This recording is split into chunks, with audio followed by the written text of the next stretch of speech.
This is Pod Strangely Warmed, a place where we tell the good Methodist story, where we have conversations that invite followers of Jesus to seek after that loving, just, and free world that God imagines for us all, and have a little fun along the way. Hi, I'm Daniel Hawkins. This is Pod Strangely Warm, coming to you from General Conference. Over the last week, you've seen a number of videos coming to you from our communications staff with updates on the spirit of General Conference, the legislation that is passed and being considered, trying to keep you informed as to what is going on in the plenary session here at General Conference. Today, we're going to give you a slightly different window into General Conference, a window even into another room. Here, we are in the Exhibit Hall, where we tell the Methodist story, where we celebrate the goodness of what God is doing in and through our church and get to meet some amazing humans along the way. Stay with us as we celebrate that we are UMC. As I made my way through the Exhibit Hall here, we made our way to Discipleship Ministries, and as we did, we discovered, hey, we know Marcus. He's a friend of the pod here at Pod Strangely Warmed, and just as soon as we saw Marcus, we saw Marcus. Marcus, welcome to Pod Strangely Warmed, our micro pod today. Now, how long did it take you at General Conference to find yourself on a TV screen? You know, someone found me first, and they said, hey, we saw you on TV. I said, me? They were like, yeah, we saw you on TV. And they came over and they showed me. Well, there you go. There you go. Marcus, for those of you who remember, Marcus was the executive director at the UTA Wesley Foundation, a very official title, and the man who believes in hanging in and hanging out. Hanging in and hanging out. Okay. You know. And so Marcus is not on our delegation with Central Texas or on the North Texas delegation. And so I'm not surprised to find you on a video because you are one of the gurus of campus ministry in the Methodist Church. And we are thankful for that and thankful for your presence in our conference.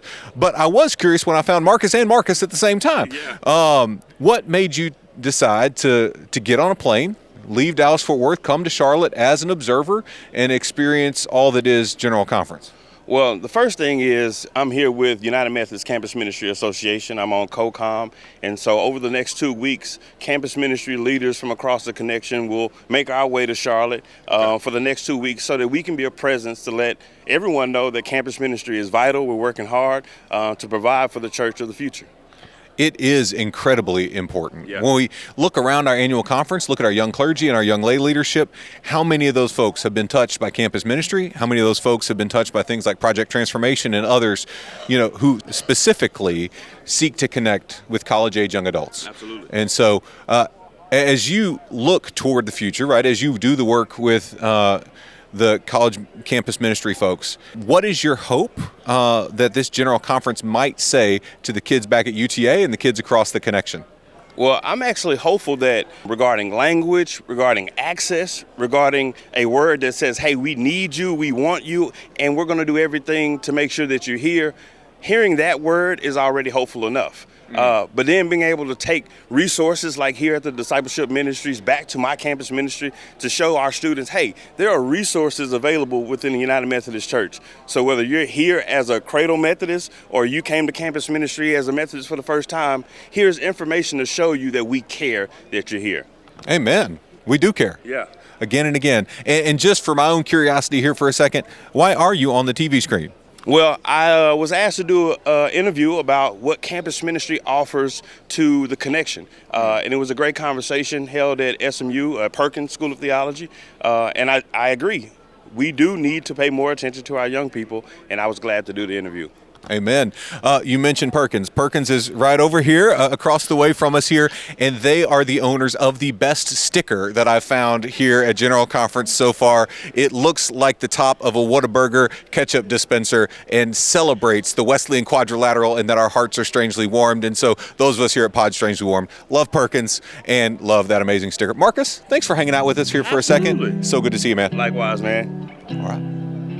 As we've continued our journey through the booths here at General Conference, I ran into an old friend, one of our Central Texas colleagues, Reverend David Martinez. David left us in Central Texas a little while ago from appointed ministry within the annual conference to serve the General Board of Higher Education and Ministry. David, you still claim us, right? Correct. That is correct. Okay, very good, very good. David, if you would share with us a little bit of what it means to be the Executive Director of Contextual Leadership Formation and what you're experiencing here at General Conference. Well, just to tell you a little bit about my work here for Higher Board Education, we are in charge of the Spanish course study, licensing school, and advanced course study in Spanish. We work with Spanish, Portuguese, Native American communities, and Hmong communities to make sure they can get trained through the second process of theological education in our church. Also, we are working for different scholarships for people who are going to the seminary. We have that opportunity, and people who are laity. No matter what school you go to, you can apply scholarship in our agencies to help you move you forward and be part with you and journey with you. And of course, I also work in the Americas, and from the north to the south, we try to be the support for theological education, and we have some different networks that we work on that area, from primary, secondary, high school, universities, and seminaries. Very good. Having those resources and theological education available in everyone's first language is critically important and such a gift. I know in this church I serve now, right, we're 1/3 Tongan, kind of 2/3 a mix of Caucasian and the broader kind of community there in Bedford. And they recently translated lay servant ministry into Tongan, and to be able to train our folks in their first language is such an incredible gift. So thank you on behalf of the Connection for the work that you're doing. Both, for all the folks who you serve. As we find ourselves, we're at General Conference, right? And I'd imagine that you spend a lot of time posted up here, right? Doing the work, helping people understand what resources are available to them. As you have been here and experienced the breadth of General Conference so far, what is your experience of the spirit in the room and the hopes that you're hearing echoed across the space? I think it's beautiful to see today a lot of the hope that we can work together and God can do things with us as we put everything together and as we are in this conference. The openness of hearts, I think that is important, that we see that God can do great things with all of us as we unite together and move forward. We have been passed through a hard time, but we can move forward to do new things. And this is a great opportunity to do new things. I see people with new hearts and asking opportunities. And, being here, I see all the different cultures and different communities that the church has. It's not only one culture, like you were saying, it's multicultural. So it's important to understand one another, how we help each other. It is such a gift, and I feel like I get to experience a microcosm of that gift, of what it means to be Methodist each and every week, right? We are a beloved community of Christ's children from around the world, and it has been a real blessing to see that unity of spirit that we've seen this week. David, thank you so much for your time, and thank you for your work. It is a gift. Amen. It's a gift, and always remember that it's an extension of the ministry of where it is the Central Texas Conference. We are part of the whole church. Even as I'm here, as my leadership is here with the church in the agency. This is our church still, even extending all the way to here. Then this is what we call extension ministry, which is beyond the local church, that we still serve God and still be part of Central Texas Conference. Amen and amen. Keep us in your prayers, that's for sure. Hey, Pod Strangely Warm family, we are continuing our journey through the exhibit hall here at General Conference, and we have made our way to the West Path booth. Julie Capozzi is here with me. Julie, thank you for joining us today on Pod Strangely Warmed. Well, thanks for visiting us. Nice to see you. I am so excited to hear a little bit about West Path. West Path has been an important part of my life, not just since I've been clergy, but as I was telling you before we came on, my mom served on the General Board of Pension and Health Benefits, West Path's preceding organization within the United Methodist Church back in the day, so it's had a family connection to us. We are generally a podcast of Methodist nerds, and so some folks may know very well the work of Westpath, but others may not. Could you kind of share with us an overview the work of Westpath and how it supports the church more broadly? Westpath provides both benefits and investment services to the church, and our mission is to care for those who serve. And we live that mission every single day, and we're really proud to bring that to the booth experience for the delegates who are here and the attendees who are here. It really is important work, and I'm not just saying that as a person with a pension and 403B plan through Westpath, but it does help take care, as you said, care for those who serve, right? As you think of the work of Westpath, and specifically the work that is, legislation and things that are proposed for this particular General Conference, what are some hopes from Westpath coming out of this time? Well, one of our biggest priorities is a new retirement plan called Compass. And the Compass plan is a defined contribution plan. And the reason for the Compass plan is that it would actually help the church from a long-term sustainability standpoint while also providing equitable and adequate benefits for our participants who are in those plans. I can imagine that striking that balance of making it affordable for churches while also taking care of clergy in the long term is not always the easiest thing to do. And so know that we are thankful, both as leaders of churches, but also as pastors in this system for the work that you've done to try to make that happen. I'll confess, while I love Westpath and I'm thankful for your work again and again, what first caught my eye when I came by your booth today was these chairs that we find ourselves sitting in. So far, you are the only provider of massage chairs here at General Conference. And so I'm curious, other than the fact that they're cool and it's nice to have them, why massage chairs, and why in this moment, why do you provide those to the delegates and observers here at General Conference? Well, I think when you think about the place where the United Methodist Church is right now, coming back together, reconnecting, and moving forward, it's a really re-energizing, reinvigorating time for the church, but it also for the delegates who have to travel here, especially our Central Conference delegates.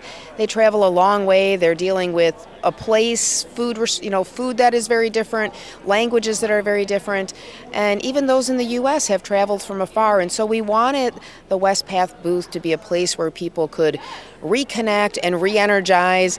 And what better place to do that than in a massage chair for a few minutes where you can kind of let the stress go and relax a bit and then step up and out and ready to go. Very good. Thank you, Julie, for that. And I think the only way for us to end this interview is to give ourselves a chance to experience that rejuvenation and relaxation. You ready to try it? Absolutely. Let's do it. Let's do it.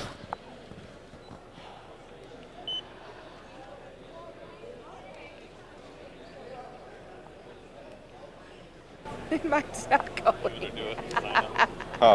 Oh, yeah. Until next time, this is Daniel Hawkins from Pod Strangely Warmed. And mine didn't work. Oh, no. That means we get to do it again. No. Hey, Pod Strangely Warm family. Our tour through the exhibit hall continues, and I am joined by Dr. Ashley Bogan, the General Secretary on the Commission on Archives and History. As you know, here at Pod Strangely Warm, we're a bunch of Methodist nerds, and so we thought we had to stop here at the Commission on Archives and History.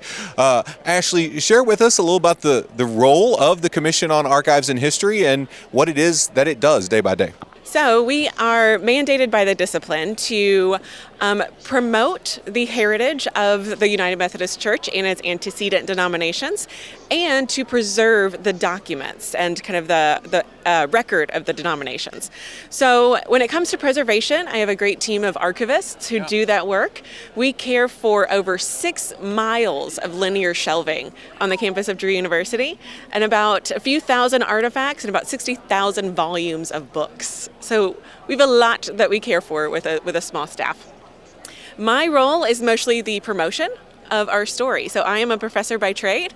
My doctoral work was in American religious history, specializing in Methodist history. And so I go around and teach people what it means to be Wesleyan, what it means to be Methodist, and why that is such a cool identity to embrace and a game-changing one. And I also try to make history fun. So our booth, we have live cutouts of some of our founders, not all of them, but just some of them, for people to engage with. And then we are also asking Methodists around the world, who brought Methodism to your area?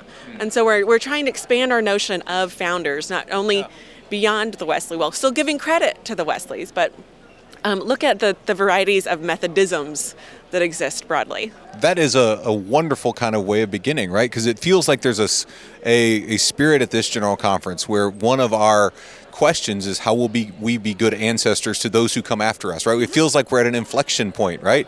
And this might be a moment that helps shape and form those who invited the upcoming generation into life and faith together.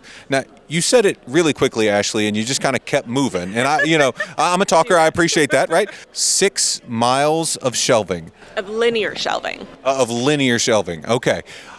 I don't want to run 6 miles. I can't imagine 6 miles of linear shelving. Do you have an estimate on how much that weighs? I have no idea how much that weighs. I imagine it's a lot. Paper is heavy. But when we say 6 miles of linear shelving, that means that each shelf, if it were taken off of the bookshelf and laid out, would be 6 miles. So our vault is not 6 miles long. Otherwise, I would be a lot more fit than I am. But we do have quite the space. So it's about 20,000 square feet. Very good. Very good. We have a wonderful history, but we also have a bright and amazing future. I love the work of promoting that history, and I've loved following the cartoons for a while. We're going to have Charlie on next week in the midst of this. And so know that you're speaking to the Methodist nerds of Central Texas. And so if there's one little nugget from our history that you think people miss or misinterpret, or you just want to make sure that a good Methodist nerd knows it, what would that little nugget be? Ooh. John Wesley was a rabble-rouser and a game-changer and broke the rules of his own church, broke the rules of society, all to bring those most outcast by society and by the church into the warming love of God. And that is what it means to be Methodist, through and through. And that's one of those things that we as United Methodists need to remember, is that it's okay to break some rules and push some boundaries.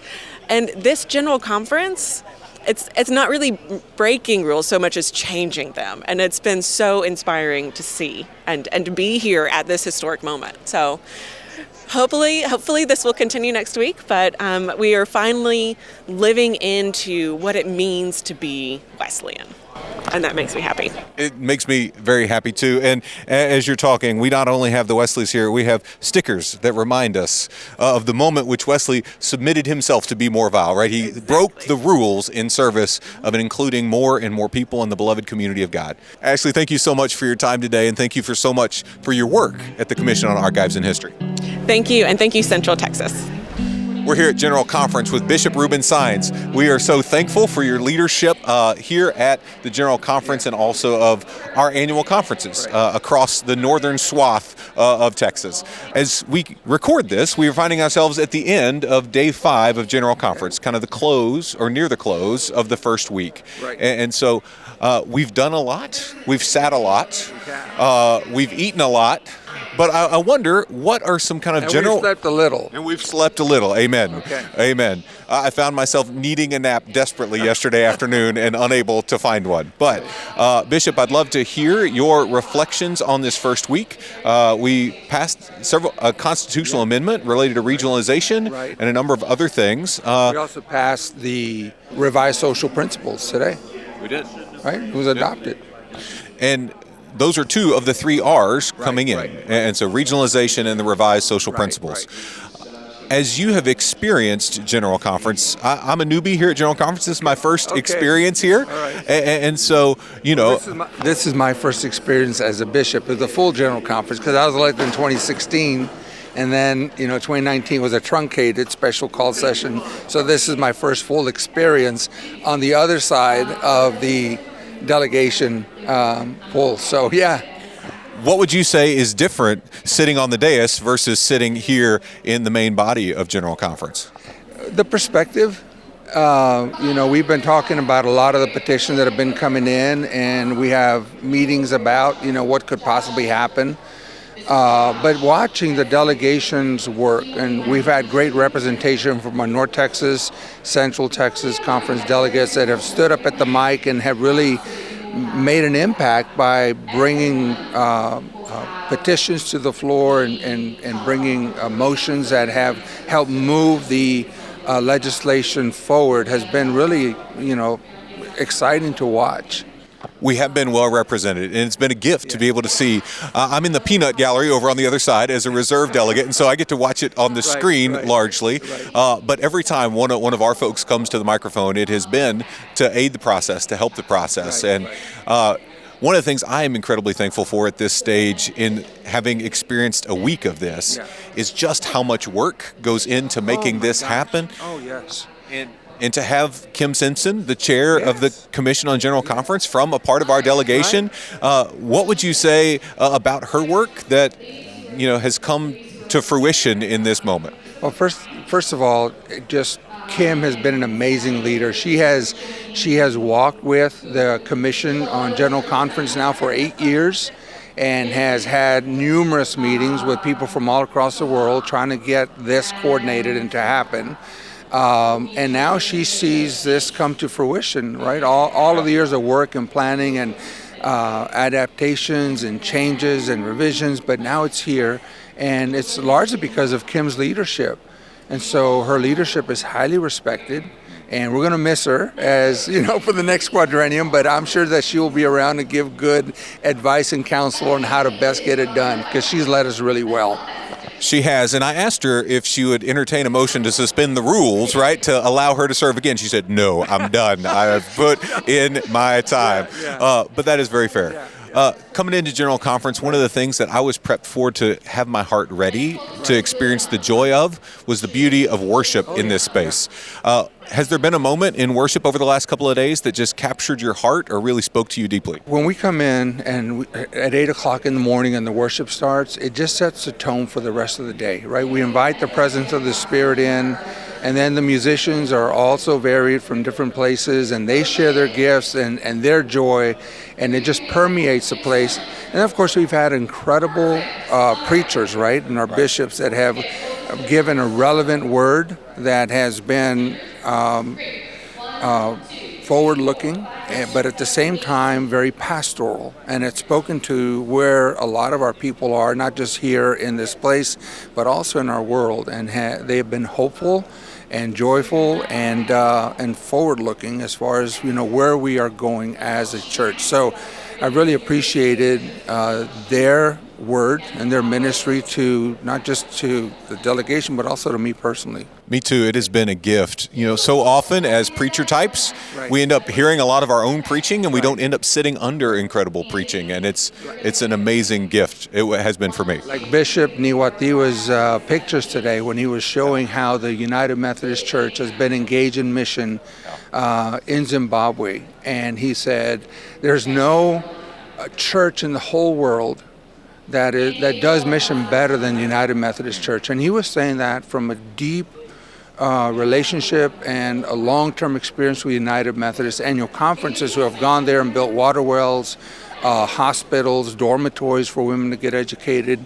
And just to hear about how our connectional system is making an impact and changing lives throughout the world was really a gift, and it's a great reminder to all of us that it's not just about our local church. It's not just about our annual conference, or it's not just about the U.S. denomination. It's about our global reach throughout the whole world, and United Methodists are making a difference in changing lives and transforming the world.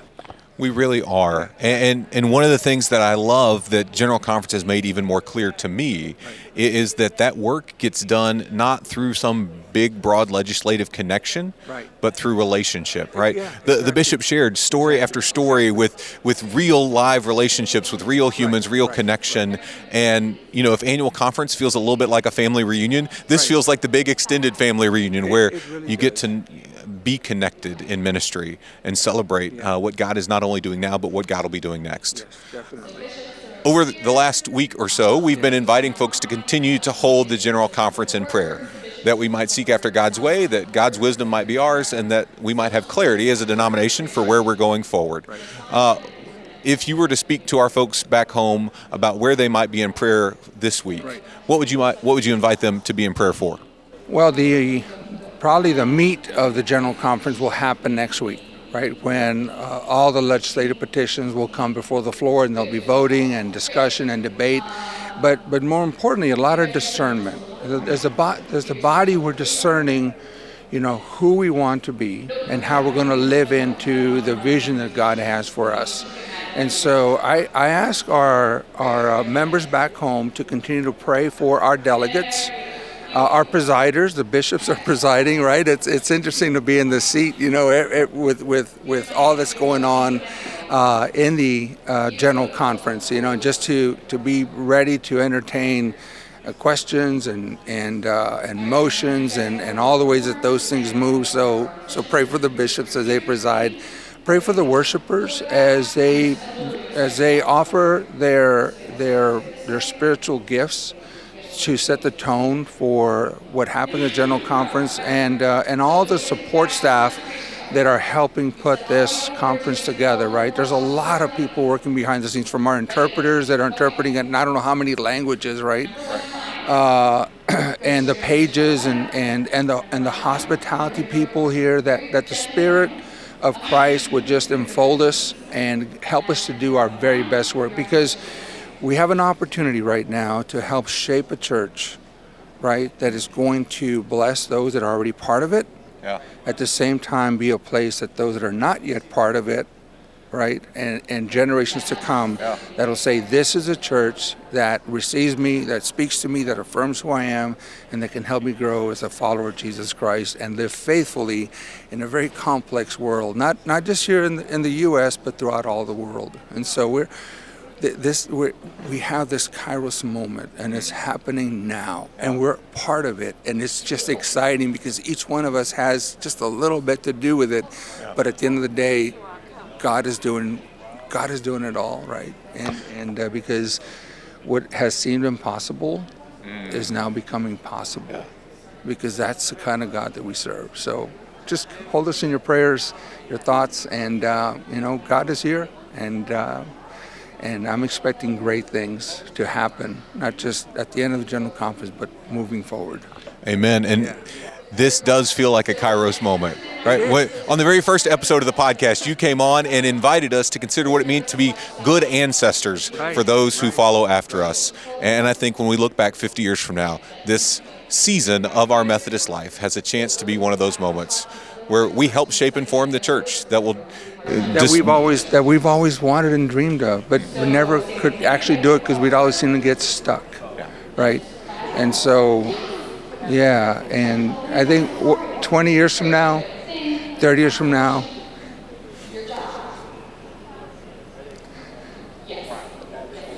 when we see what we're a part of,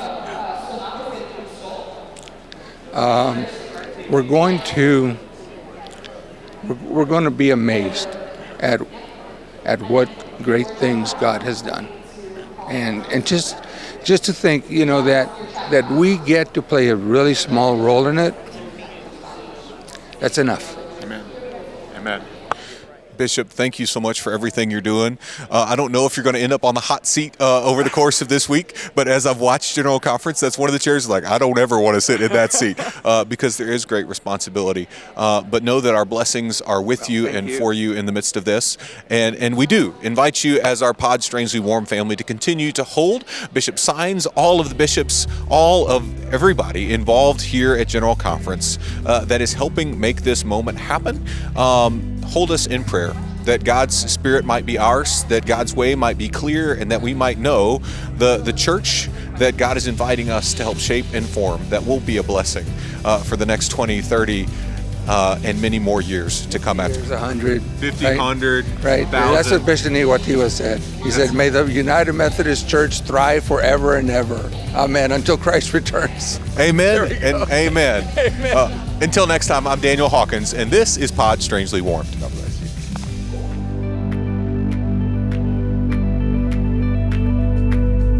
This has been Pod Strangely Warmed. If you enjoyed our conversation today, know that you can find us anywhere you find podcasts. On Spotify, Apple Podcast, YouTube, any and all the places, we are there. So if you want to continue the good United Methodist conversation that you've been a part of today, find us, like us, rate us, review us, and share with a friend so that the good news that is happening right here in our own midst can amplify even